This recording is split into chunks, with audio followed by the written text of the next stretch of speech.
Correct me if I'm wrong, but it would be interesting for me to learn whether or not there is a connection between the SPLC funding hate groups and propping them up and the fake Whitmer kidnapping plot. To see if there's a connection between those two, I would say would be very interesting. So as far as a comment on a potential hearing in the future, I would like to know if there's a connection there. Was Michigan State Representative Josh Shriver yesterday during a State House Oversight Committee wanting to delve more into the involvement of the Southern Poverty Law Center in major stories. Welcome back to the States. I'm Greg Bishop. Michigan House Republicans say newly obtained records show Secretary of State Jocelyn Benson maintained ties to the recently indicted Southern Poverty Law Center after taking office. The Center Square's Elise Apel reports the records come amid ongoing scrutiny of Benson's relationship with the organization following a federal indictment announced in April. Here's Jay DeBoer, the chair of the Michigan House Oversight Committee, Wednesday. According to the National Council of Nonprofits, as a board member, Jocelyn Benson had a fiduciary responsibility to ensure the Southern Poverty Law Center was operating ethically and legally. Considering the recent federal indictments, the committee finds her role and relationship with a nonprofit to be a matter of serious concern. The management of the state's relationship with non-governmental organizations such as Southern Poverty Law Center and the ethical standards applicable to the state's senior leaders is something this committee takes very seriously. Now, Benson, a Democrat, also running for governor this year, she's secured the backing of much of the Democratic establishment and has consistently led fellow Democrats, Genesee County Sheriff Chris Swanson, in public polling. Now, federal prosecutors announced charges against the Southern Poverty Law Center, including wire fraud, bank fraud, and conspiracy to commit money laundering. Those charges being filed in April.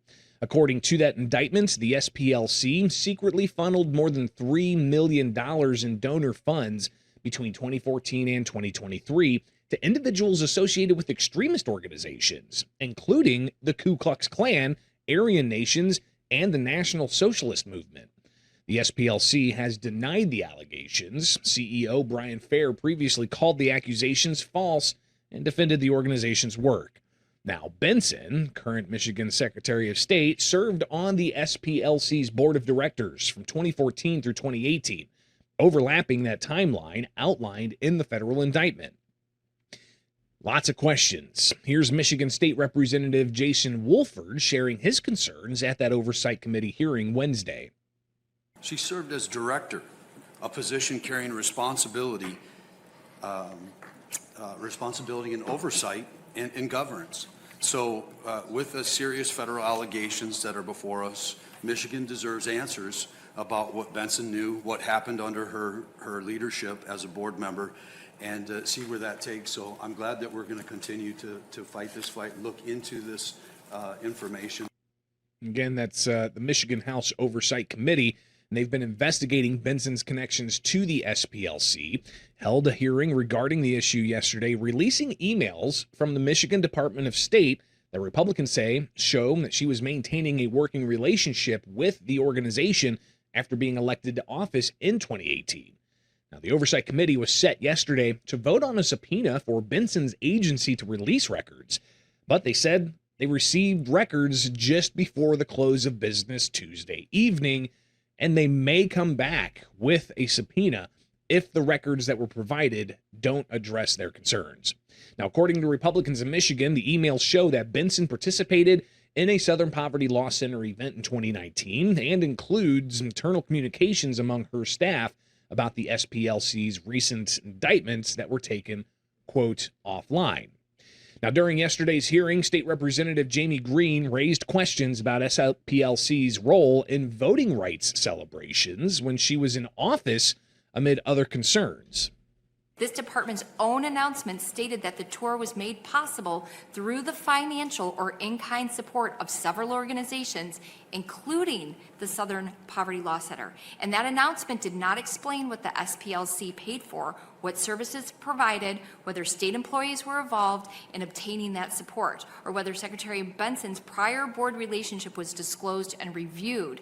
And this was when she was in office. Those are appropriate questions for the Legislative Oversight Committee to ask. And I guess we also need to determine whether the department used those SPLC reports, classifications, databases, training materials, or other resources in its election and administration, employee training, and public communications and threat assessment activities. Those are really important because we need to be transparent, and the public deserves to know where government policies and our materials that we use to train our employees actually come from and who helps fund those things. Now, Benson's office didn't respond to the Center Square's request to comment about those emails.